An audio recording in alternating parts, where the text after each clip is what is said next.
Hello guys, welcome back to my channel. আজকের ভিডিওতে যে টপিকটা নিয়ে ডিসকাশন করব সেটা হচ্ছে জিও পলিটিক্স নিয়ে। কারণ জিও পলিটিক্স ফ্রন্ট থেকে আমরা দেখতে পাচ্ছি পুরো পৃথিবীর মধ্যে বেশ বড় রকম একটা চেঞ্জেস আসছে, এবং এই যে চেঞ্জেসটা আসছে পুরো পৃথিবীতে, এটার একদিকে যেমন রয়েছে আমেরিকা, একদিকে রয়েছে যেহেতু আমি ভারতীয়, সুতরাং ভারতের পার্সপেক্টিভ থেকে দেখার চেষ্টা করব। তার সাথে সাথে আরেকটা দিকে রয়েছে হচ্ছে আরেকটা শক্তিধর রাষ্ট্র, যেটা হচ্ছে রাশিয়া, রাইট? তো মূলত যে কনফ্লিক্টটা এই মুহূর্তে পুরো পৃথিবী জুড়ে রয়েছে সেটা হচ্ছে যে ডলারাইজেশন এবং গ্লোবালাইজেশন, রাইট? এর আগে আমি ব্রিক্স কারেন্সি নিয়ে বা ব্রিক্সের মধ্যে কি কি জিনিসগুলো ঘটেছে, কিভাবে জিওপলিটিক্যাল ইভেন্টগুলো ঘটতে চলেছে, সেগুলো নিয়ে কনস্ট্যান্টলি এর আগে ভিডিওগুলো বানিয়েছি। যদি আপনি সেই ভিডিওগুলো না দেখে থাকেন তাহলে এই ভিডিওটা অতটা ভালোভাবে আপনি হয়তো বুঝতে পারবেন না, রাইট? কারণ এর আগে আমি ডলারাইজেশনের পুরো প্রক্রিয়াটা সম্পর্কে ডিটেলসে বলেছি। এখন আমেরিকার যেটা শক্তি বা যেটা ক্ষমতা সেটা হচ্ছে ডলার। কারণ ডলারকে, এটা হচ্ছে একটা কাগজের নোট, যে কোনো সময় প্রিন্ট করা যায়। তারা যেভাবে পুরো পৃথিবীর ওপর একটা ডমিনেন্স তৈরি করেছে সেটা হচ্ছে সম্পূর্ণ এই ডলারের থ্রুতে, রাইট? এখন এই যে রাশিয়া ইউক্রেন ওয়ার, তার ফলে যে জিনিসটা ঘটেছে সেটা হচ্ছে যে রাশিয়ার ওপর একটা স্যাংশন জারি করা হয়েছিল, এবং সেই স্যাংশনটার ফলে রাশিয়া কিন্তু আমেরিকান যে সুইফট সিস্টেম আছে, অর্থাৎ ইন্টারন্যাশনাল পেমেন্ট সিস্টেম, সেটা থেকে বঞ্চিত হয়। এবং তারপরে একটা কনসেপ্ট আসে, যেটা ব্রিক্স নেশনগুলোর মধ্যে আসে, যে আমরা একটা নতুন কারেন্সি শুরু করব। এটা ছিল পটভূমিকা। এই পটভূমিকার পরে তার সাথে সাথে আরেকটা যে বিষয় ঘটেছে সেটা হচ্ছে যে ইউএসের মধ্যে প্রচুর পরিমাণে একটা ডেট ক্রাইসিস আছে। অর্থাৎ ইউএসের যে বন্ড, সেই বন্ডটাকে বিভিন্ন দেশে বিক্রি করা হয়। সেই বন্ডের মূলত বড় বড় যে সমস্ত পার্টি যারা এই বন্ডটা হোল্ড করছে, তার মধ্যে বেশ বড় পরিমাণ হোল্ড করে হচ্ছে জাপান, তার সাথে সাথে কিছুটা পার্ট চায়না, কিছুটা পার্ট ইন্ডিয়া থাকে, সব থেকে বেশি হচ্ছে জাপান, রাইট? তো এবং এছাড়াও বিভিন্ন যত কান্ট্রি আছে তারা মোটামুটি কিছু না কিছু ইউএস বন্ড বা ইউএস ডেপ্টের কিছুটা পার্ট তারা কিন্তু নিয়ে রেখেছে, রাইট? এবং এই যে বন্ডের মধ্যে আমরা যেটা দেখতে পাচ্ছি, ইউএসের মধ্যে প্রচুর একটা টাকা নিয়ে ইউএস যেই গ্রোথটা দেখিয়েছে, সেই গ্রোথটা কিন্তু সম্পূর্ণ এসছে হচ্ছে বন্ডের টাকা থেকে। এখন এই মুহূর্তে ব্রিক্স কান্ট্রিগুলো যে কথাটা বারবার বলতে চাইছে যে আমরা নতুন কারেন্সি নিয়ে আসবো, এবং নতুন কারেন্সি আনলে এই পেমেন্ট সিস্টেমের উপর যে ডিপেন্ডেন্সিটা, সেই ডিপেন্ডেন্সিটা আমেরিকার থেকে চলে যাবে। এই বিষয়টা কিন্তু আমেরিকা বুঝতে পেরেছে, বিশেষ করে ডোনাল্ড ট্রাম্প প্রথম থেকেই বুঝতে পেরেছিলেন, এবং সেই কারণে উনি ওনার যে ক্যাম্পেন ছিল, অর্থাৎ যখন উনি রাষ্ট্রপতি হননি তার আগের যে ক্যাম্পেন ছিল হওয়ার ইলেকশনের আগে, সেই ক্যাম্পেন থেকেই তিনি কিন্তু বলতে শুরু করেছিলেন ডলারকে কিন্তু আমাদের কারেন্সি হিসাবে পুরো পৃথিবীকে মেনে নিতে হবে।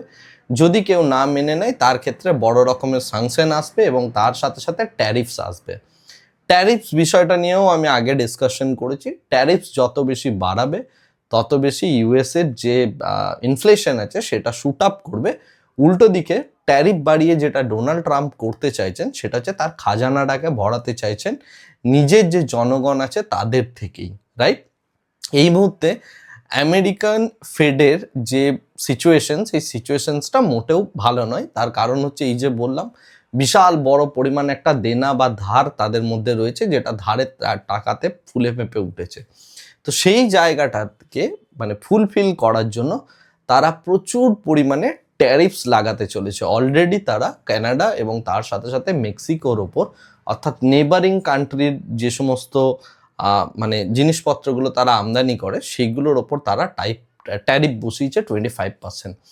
25% ট্যারিফ বসানোর সাথে সাথে তারা দুটো কাজ করতে চাইছে, ওকে? ডোনাল্ড ট্রাম্প প্রথম যে কাজটা করতে চাইছে, যে ট্যারিফসটার ফলে কি হবে, ওইখান থেকে যে সমস্ত জিনিসগুলো আসবে সেগুলোর ভ্যালু 25% বেড়ে যাবে, এবং এই ট্যাক্সটা কিন্তু পাবে হচ্ছে আমেরিকান গভর্নমেন্ট। সুতরাং তাদের একটা ইনকাম আসবে, রাইট? এর সাথে সাথে যে সমস্ত ভারতীয় থেকে শুরু করে যত বিদেশিরা আমেরিকার মধ্যে বসে কাজকর্ম করছে এবং টাকা পয়সা নিজের দেশে পাঠাচ্ছে, তাদের ওপরে একটা এক্সিট ট্যাক্স বসবে, যেটা এখনো বসেনি। আমার ধারণা খুব শীঘ্রই সেটা বসাতে চলেছে, নেক্সট 6 মাসের মধ্যেই। এক্সিট ট্যাক্সটার ফলে কি হবে, যে গভর্নমেন্টের একটা ইনকাম বাড়বে, রাইট? অর্থাৎ আমেরিকায় বসে কেউ যদি 100 টাকা রোজগার করে, হয়তো তাকে বলা হবে 25% তোমাকে এক্সিট ট্যাক্স দিতে হবে যদি এই টাকাটা তুমি আমেরিকা থেকে ইন্ডিয়াতে সেন্ড করো। তো এই টাইপের যে সমস্ত মানে এক্সিট ট্যাক্স যদি বসিয়ে দেয়, তাহলে আমেরিকান যারা ওখানে বসে কাজকর্ম করছেন তারা কি চাইবেন, তাদের টাকাটা আমেরিকাতেই রিইনভেস্ট হোক। ফলত ইনভেস্টমেন্ট প্রথম কথা বাড়তে পারে, এবং ওই যে লেবারটা, সেই লেবারটা যে টাকাটা বেরিয়ে যাচ্ছিল নিজের কান্ট্রি থেকে, সেই জিনিসটাও বেরোবে না। তো এই রকমের প্রচুর চিন্তা ভাবনা করে তিনি কিন্তু প্রচুর পদক্ষেপগুলো নিয়েছেন।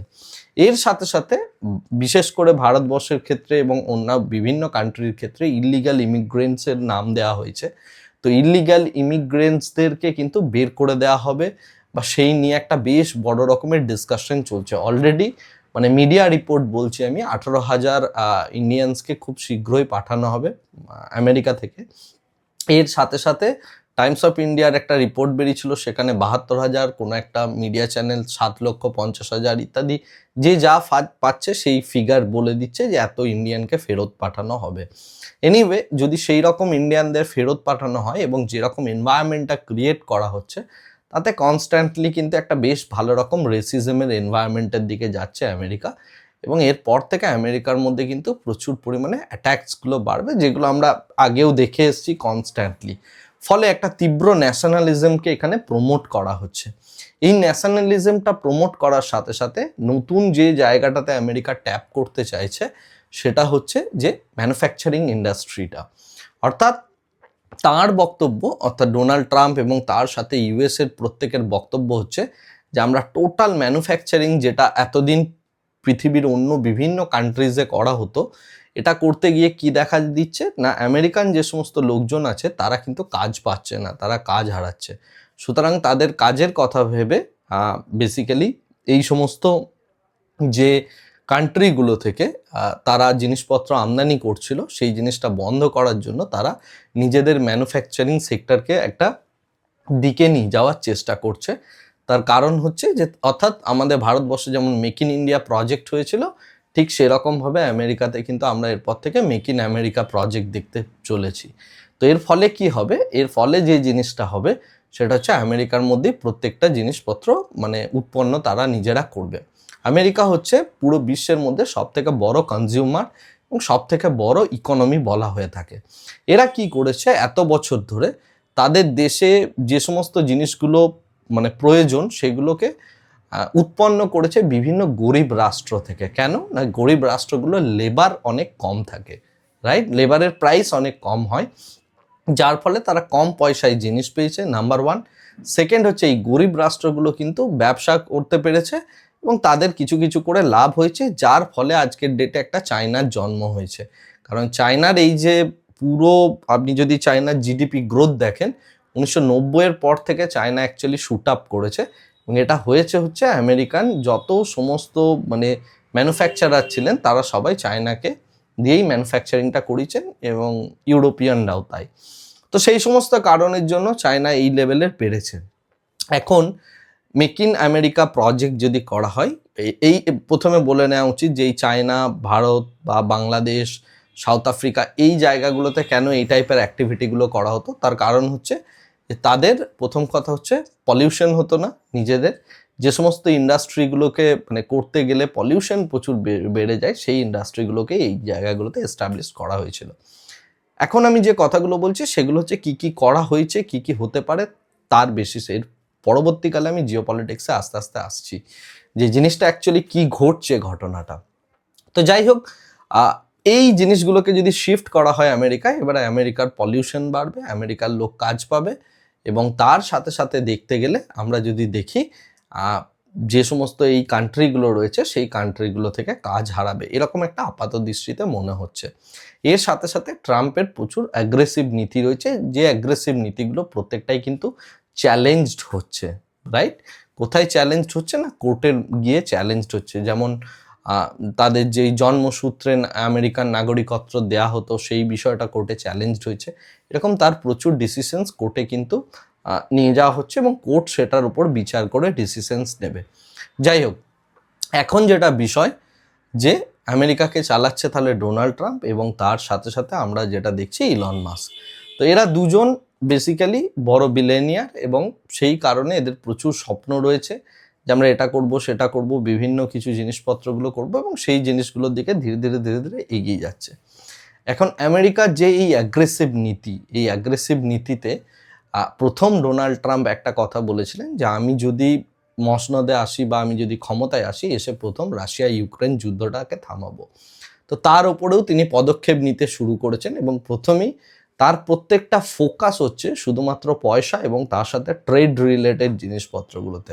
ফর এক্সাম্পল, রাশিয়া ইউক্রেন ওয়ারের জন্য তিনি যে কথাটা বলছেন সেটা হচ্ছে ওপেক কান্ট্রি যেগুলো রয়েছে, অর্থাৎ ইরান থেকে শুরু করে এই যে গ্রুপটা রয়েছে, যে বলো এটা ইরান, সৌদি আরবিয়া, এরা যে এই অয়েল প্রাইসটাকে ডমিনেট করে, তাদের ওপর প্রেশার ক্রিয়েট করা হচ্ছে যাতে অয়েল প্রাইসটাকে আরও নামিয়ে আনা হয়। অয়েল প্রাইসটা নামিয়ে আনা হলে কি হবে? আমেরিকা প্রচুর পরিমাণে অয়েল ইম্পোর্ট করবে। অয়েল যদি ইম্পোর্ট করে নিজেরাও, এবং তার সাথে আমেরিকার মধ্যেও প্রচুর অয়েল রয়েছে, সমস্তটা যদি করে নিজেদের ভান্ডারটাকে ভরাতে পারে, মেক ইন আমেরিকা প্রজেক্টটা অনেক বেটার হবে, অনেক ভালো ভালো ডিল তারা করতে পারবে।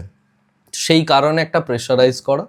এখানে তাদের কাউন্টার যুক্তি হচ্ছে কি? কাউন্টার যুক্তিটা হচ্ছে যে রাশিয়াকে ফান্ডিং হয়ে যাচ্ছে অয়েলের থ্রুতে, তো যদি অয়েল প্রাইসটা কমে যায় তাহলে সেক্ষেত্রে যে জিনিসটা হবে সেটা হচ্ছে রাশিয়া ফান্ডিং পাবে না। বাট রাশিয়াকে অনেক দিক থেকে ফান্ডিং করা হয়, কোনো সময় নর্থ কোরিয়া ফান্ডিং করে, অনেক সময় মানে ইন্ডিয়া প্রচুর পরিমাণে অয়েল কেনে, সেটাতেও ফান্ডিং হয়। বিভিন্ন দিক থেকে রাশিয়াকে বিভিন্ন জন বিভিন্নভাবে কিন্তু ফান্ডিং করে। এছাড়াও ইউক্রেনকেও ফান্ডিং করা হয়, নেটো থেকে শুরু করে বাদবাকি প্রত্যেকেই। এখন যে বিষয়টা সেটা হচ্ছে ডোনাল্ড ট্রাম্প আপাত দৃষ্টিতে পুরো পৃথিবীর মধ্যে এই যে গোলাগুলির যুদ্ধটা রয়েছে সেই বিষয়টাকে একটু থামাতে চাইছে, থামিয়ে এটাকে একটা ব্যবসায়িক যুদ্ধে রূপান্তর করার দিকে নিয়ে যাচ্ছে, রাইট? এর ফলে কি জিনিসটা দাঁড়াবে? এর ফলে যে জিনিসটা দাঁড়াবে সেটা হচ্ছে যে ইন্ডিয়া একটা চুক্তি করেছিল, আমি এবার ভারতের মানে দৃষ্টিভঙ্গি থেকে বলছি, ইন্ডিয়া একটা চুক্তি করেছিল কিছুদিন আগে, সেটা হচ্ছে রাশিয়ার থেকে পুরো জলের দামে তেল কিনছিল ইন্ডিয়া, এবং রিসেন্টলিও সেই জিনিসটা চলছে। যদি ইউএসএ মানে স্যাংশন লাগায় কন্টিনিউয়াসলি রাশিয়ার ওপর, অর্থাৎ এই যুদ্ধটাকে বন্ধ করা নিয়ে, সেই ক্ষেত্রে কিন্তু ইন্ডিয়া আরও কম প্রাইসে কিন্তু তেল পাবে। তো সেইটা যদি কন্টিনিউয়াসলি হতে থাকে, সেই বিষয়টা অনেকটা ক্ষতিকারক হয়ে যাবে আমেরিকার পক্ষে, এবং ডোনাল্ড ট্রাম্প সেই জিনিসটাও চান না, রাইট? তার মেন বক্তব্য হচ্ছে অয়েল প্রাইসটাকে কমিয়ে আনা, তার সাথে সাথে হচ্ছে রাশিয়া ইউক্রেন যুদ্ধটাকে থামানো, এবং এর জন্য তিনি পুতিনকে অনেকটা ওপেনলি থ্রেটও দিয়েছেন, এবং ভালো ভদ্র ভাষায় থ্রেট আর কি। তো সেইভাবে তিনি থ্রেটও দিয়েছেন এবং তিনি চাইছেন যে যুদ্ধটা যাতে কমে যায়। তো আমার আপাত দৃষ্টিতে যে জিনিসটা মনে হচ্ছে সেটা হচ্ছে এরপরে পুতিনের সাথে ট্রাম্পের একটা মিটিং ফিক্স হবে খুব শীঘ্রই, হয়তো মেবি 1-1.5 মাসের মধ্যেই, এবং সেখানে তারা একটা ডিলে আসবে, এবং যে ডিলটার ফলে এই ওয়ারটাকে এবারে ধীরে ধীরে শেষ করার জায়গায় আসবে, তা আমার আপাত দৃষ্টিতে মনে হচ্ছে। এর সাথে সাথে আমাদের যে গভর্নমেন্ট রয়েছে, অর্থাৎ ট্রাম্পের যে ছিল ইনাগোরেশন ছিল বা ওথ টেকিং সেরিমনি যেটাকে বলা হয়, সে ওথ টেকিং সেরিমনিতে গিয়ে আমাদের জয়শঙ্করকে পাঠানো হয়েছিল বিদেশমন্ত্রী, তিনি গিয়ে পুরো এনভায়রনমেন্টটা একটু মানে ভাইবটা নেওয়ার চেষ্টা করে এসছেন, এবং সেখানে গিয়ে দেখেছেন যে তার অ্যাগ্রেসিভ নীতিটা বেশ ভালো রকমই রয়েছে। তো সেই জায়গা থেকে দেখতে গেলে যে জিনিসটা দাঁড়াচ্ছে সেটা হচ্ছে ইন্ডিয়ান গভর্নমেন্টের সাথে মানে ইন্ডিয়ান গভর্নমেন্ট ওই যে 18,000 লোককে ফেরত আনা হবে সেই বিষয়টা নিয়েও একটা ডিসকাশন অলরেডি করে ফেলেছে। তো এরপরে আমার যেটা মনে হয়, এই পুতিনের সাথে এই যে মিটিংটা হবে তার পরেই বা তার কিছুদিন আগে হয়তো দেখা যাবে যে ইন্ডিয়ান গভর্নমেন্টের সাথেও বা ট্রাম্পের একটা নেগোসিয়েশন বা একটা মিটিং হবে। তো সেক্ষেত্রে এই ব্রিক্স কারেন্সি নিয়ে একটা গল্প উঠে আসবে। এছাড়াও আমরা এর আগে উইপন ইন্ডাস্ট্রিটার জন্য বা এই যে কি বলবো, এই ডিফেন্স সেগমেন্টটার জন্য ইন্ডিয়া যে ডিলটা করে এসেছিল সিঙ্গাপুরে, সেই বিষয়টা নিয়ে কথাটা উঠবে, যেখানে আমরা বড় ডিফেন্স কোম্পানির ফ্যাক্টরি কলকাতাতে দেখব, যেটা নিয়ে আমি অলরেডি ভিডিও বানিয়েছিলাম। সেই বিষয়টা নিয়েও এবারে একটা নতুন দিকে যাচ্ছে। এছাড়া যে জিনিসটা এরপরে হতে চলেছে সেটা হচ্ছে ইন্ডিয়ার সাথে ভালো রকম কিছু নিউক্লিয়ার ডিল এবং কিছু নিউক্লিয়ার প্রজেক্ট নিয়ে ডিসকাশন হবে ইন্ডিয়া এবং আমেরিকার মধ্যে। তার কারণ হচ্ছে একদিক থেকে দেখা গিয়েছে ডোনাল্ড ট্রাম্প হচ্ছে এই যে প্যারিসের যে ওয়েদার চুক্তিটা হয়েছিল বা আবহাওয়ার যে চুক্তিটা ছিল সেই চুক্তিটার বিরুদ্ধে গিয়েছেন তিনি। তো সেই কারণের জন্য ইন্ডিয়ান গভর্নমেন্টের সাথে বিজনেস করার জন্য এরপরে আমরা প্রচুর কিছু নিউক্লিয়ার ডিল দেখতে পাবো, যে নিউক্লিয়ার ডিলগুলো কিন্তু এরপরে হওয়ার দিকে এগোবে, রাইট? এটা আমার নিজস্ব আলোচনা থেকে যেটা মানে আমার নিজস্ব চিন্তাভাবনা থেকে যেটা মনে হচ্ছে সেই জিনিসটাই আমি বলছি। এবং এই বাজেটেও আপনি তার একটা ছোট্ট মানে ধারণা দেখতে পাবেন বা সেই জিনিসটা প্রতিফলিত হবে বাজেটে। নিউক্লিয়ার এনার্জির দিকে কিন্তু একটু টাচ করে যাবে বলে আমার মনে হয় এই ফাইন্যান্স মিনিস্টার, রাইট? তো এই সমস্ত পদক্ষেপগুলো হতে চলেছে। তো প্রথম আমরা যে জিনিসটা দেখব সেটা হচ্ছে এই ওয়ারটাকে ডেলিবারেটলি বন্ধ করার দিকে যাচ্ছে ডোনাল্ড ট্রাম্প।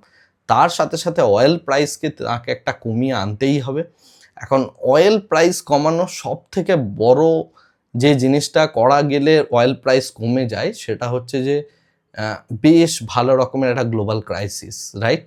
যদি কোনো গ্লোবাল ক্রাইসিস আর্টিফিশিয়ালি আনা যায় তাহলে কিন্তু অয়েল প্রাইস একদম সাঁই করে নিচে চলে আসে। এখন সেটাকে ডেলিবারেটলি কতটা করা হবে সেই বিষয়টা একটা দেখার বিষয়। তার কারণ হচ্ছে এর আগে আমরা দেখেছি কোভিডের সময় কিন্তু অয়েল প্রাইস একদম জিরোর কাছে চলে এসেছিলো।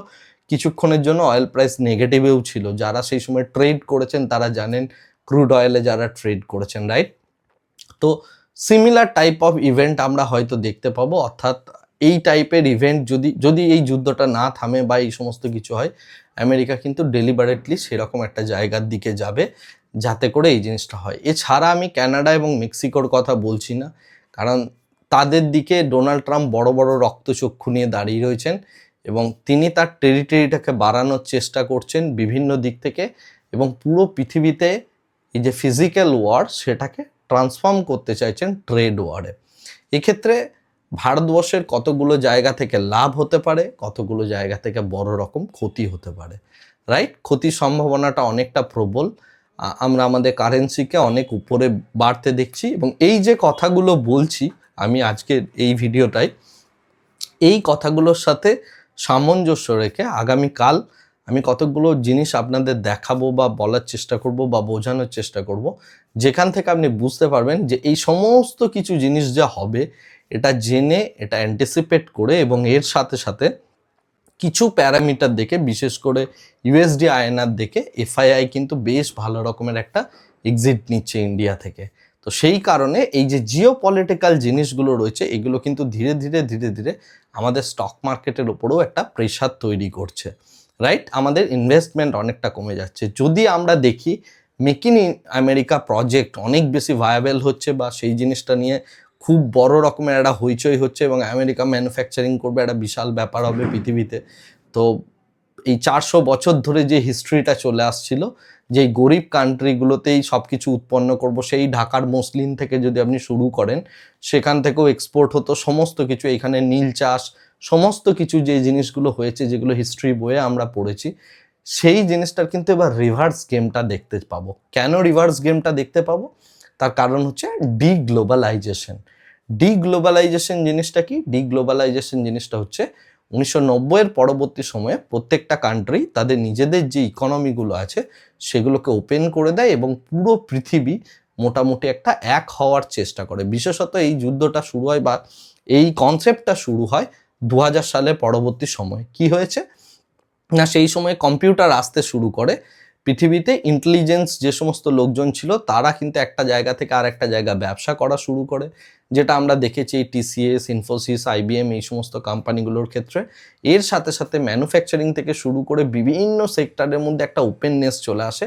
প্রত্যেকটা কান্ট্রি থেকে, একটা কান্ট্রি থেকে আরেকটা কান্ট্রির মধ্যে যে যাতায়াত করা বা একজনের মানে একটা কান্ট্রির লোক আরেকটা কান্ট্রিতে গিয়ে কাজ করছে, এই বিষয়টা কিন্তু প্রকটভাবে আসে। এর আগে এই বিষয়টা অতটা ছিল না। এই জিনিসটাকে আমরা বলতাম গ্লোবালাইজেশন। তখন থেকেই আমরা দেখেছি যে ইউএসের প্রচুর কাজ কিন্তু আমাদের দেশে হয় বা হতো, রাইট? এখনো হচ্ছে। তো এরকমভাবে গরিব কান্ট্রিগুলো যেগুলো রয়েছে তারা কিন্তু প্রচুর পরিমাণে কাজ পেয়েছে উন্নত দেশগুলো থেকে। এখন যে বিষয়টা দাঁড়াচ্ছে এর ঠিক উল্টো পদ্ধতিটা হবে। কেন মানে বিগত 20 বছর 25 বছর সময়ে এই গ্লোবালাইজেশনের প্রভাবে কি হয়েছে, যা নিজের কান্ট্রি অর্থাৎ উন্নত কান্ট্রির যে সমস্ত লোক তাদের কতগুলো প্রবলেমস হয়েছে। প্রথম যেটা প্রবলেম সেটা হচ্ছে তাদের ফার্টিলিটি রেট অনেক কমে গেছে। সেকেন্ড হচ্ছে সেই কারণে এই সমস্ত জায়গা থেকে প্রচুর লোককে নিয়ে যাওয়া হচ্ছে এবং সেই লোকগুলোকে নিয়ে গিয়ে তাদের দেশের মধ্যে থাকতে দেওয়া হচ্ছে ইত্যাদি ইত্যাদি বিভিন্ন হচ্ছে, সেটাকে পলিটিক্যালি এনক্যাশ করার চেষ্টা করছে তাদের দেশের কোনো একটা পলিটিক্যাল পার্টি, যেটা হয়ে আসে কোনো না কোনো একটা কনসেপ্ট থেকে আসে। তো সেই জিনিসটা কিন্তু আমরা দেখতে পাচ্ছি এবং সেই জন্য তীব্র একটা ন্যাশনালিজমকে মানে তুলে ধরে এই জিনিসটা করা হচ্ছে। এখন এটাকে পলিটিক্যালি যদি করা হয়, তার সাথে সাথে যে জিনিসটা দেখা দিচ্ছে যে সমস্ত কান্ট্রিতে বাইরে থেকে প্রচুর লোকজন গিয়ে বসবাস শুরু করেছে বা থেকেছে বা সেই টাইপের ঘটনা ঘটেছে, তাদের নিজেদের যে স্কিন কালার থেকে শুরু করে বাদ বাকি জিনিসগুলো সেগুলো ধীরে ধীরে কমে আসছে, এরা গিয়ে ডমিনেট করছে। তো সেই ডমিনেশনটাকে কমানোটা হচ্ছে ইম্পর্টেন্ট এক নাম্বার। এটা অনেকটা ইগো থেকে আসে মানুষের, তো সেই একটা দিক কাজ করছে। এর সাথে সাথে যে জিনিসটা কাজ করছে সেটা হচ্ছে যে এর সাথে সাথে তারা চাইছে, তারা দেখতে পাচ্ছে কি তাদের হাতে যে সমস্ত চাকরিগুলো ছিল বা জব ছিল বা হাই ক্লাস যে জব ছিল সেগুলো প্রত্যেকটা কিন্তু চলে যাচ্ছে বিভিন্ন দেশ থেকে আসা বিভিন্ন ইন্টেলিজেন্ট লোকগুলোর হাতে। তো সেই জিনিসটাকে আস্তে আস্তে আস্তে আস্তে এবার কমিয়ে ফেলার জন্য আমরা এই 400 বছর ধরে পুরো পৃথিবী আমেরিকা যে সিস্টেমে চলছিল তার জাস্ট একটা উল্টো সিস্টেমে যেতে শুরু করেছে, যাতে করে তারা নিজেরাই নিজেদের জিনিসপত্র ম্যানুফ্যাকচারিং করবে। এখন এই জিনিসটা করতে গেলে তারা সমস্তটা তো করে উঠতে পারবে না এবং রাতারাতি এই জিনিসটা যে হবে সেটাও নয়। তো এর জন্য অনেকটা অ্যাডভান্টেজ হয়তো ইন্ডিয়া পাবে ম্যানুফ্যাকচারিংয়ের দিক থেকে। স্টিল মানে এই কারণে আমি বলছি অনেকটা অ্যাডভান্টেজ পাবে, সেটা হচ্ছে যদি চায়না প্লাস ওয়ান নীতি অবলম্বন করে, বাট যদি পুরোটাই ম্যানুফ্যাকচারিং করার পরিকল্পনা করে তো সেই জায়গা থেকে বিভিন্ন জায়গা থেকে প্রচুর হিট আসবে। প্রথম কথা হচ্ছে এবারে আমরা দেখব যে অন্য কান্ট্রিরাও কিন্তু ট্যারিফ বাড়াবে, যেটা আমরা দেখেছি যে চায়না আমেরিকার কিছু কিছু প্রোডাক্টের ওপরে রিসেন্ট নিউজ বলছি 87% কাছাকাছি ট্যারিফ বাড়িয়ে দিয়েছে। তো সেই জিনিসগুলো হলে আমেরিকান প্রোডাক্টের বা তাদেরও ম্যানুফ্যাকচারিংয়ের ওপর বেশ ভালো রকম একটা ধাক্কা পড়বে, রাইট? তার সাথে সাথে তাদের ইনফ্লেশন রেটও প্রচুর পরিমাণে বেড়ে যাবে। তো এই জিনিসগুলো পরে পরে পরে পরে আমরা ঘটতে দেখছি। রিসেন্টলি আমরা যে জিনিসগুলো দেখব বা যেটার জন্য আমি তাকিয়ে রয়েছি সেটা হচ্ছে তিনটে জিনিস। একটা হচ্ছে সৌদি আরবের কাছে অর্থাৎ ইরানকে নিয়ে একটা ডিসিশন ডোনাল্ড ট্রাম্পের, যেখানে আমরা দেখতে পাবো হয়তো তিনি সৌদি আরব ভিজিট করতে পারেন বা কোনো রাষ্ট্রদূতকে পাঠাতে পারেন। সেকেন্ড হচ্ছে রাশিয়া ইউক্রেন ওয়ারটাকে থামানো, সেই বিষয়টা। থার্ড হচ্ছে আমাদের গভর্নমেন্টের সাথে আমেরিকান যে গভর্নমেন্ট রয়েছে সেখানে অর্থাৎ নরেন্দ্র মোদীর সাথে ডোনাল্ড ট্রাম্পের একটা মানে সিটিং। এই তিনটে জিনিস দেখার জন্য আমি মুখিয়ে রয়েছি। এই তিনটে জিনিস অ্যাকচুয়ালি এর পরে এই যে আমেরিকার ট্রাম্পের এত বড় বড় কথা বা যে সমস্ত তার থিওরিগুলো চলছে সেই প্রত্যেকটা জিনিসকে কিন্তু এই তিনটে মিটিং হলে তারপরে বোঝা যাবে অ্যাকচুয়ালি কোন দিকে যেতে চলেছে এবং এখানে কি ডিলটা উঠে আসে সেই বিষয়টা হচ্ছে ইম্পর্টেন্ট। ওকে, আশা করি আজকের ভিডিওটা আমি কিছুটা বোঝাতে পারলাম এবং এই তিনটে ডিল আগামী 3 মাস থেকে 4 মাসের মধ্যে হতে চলেছে।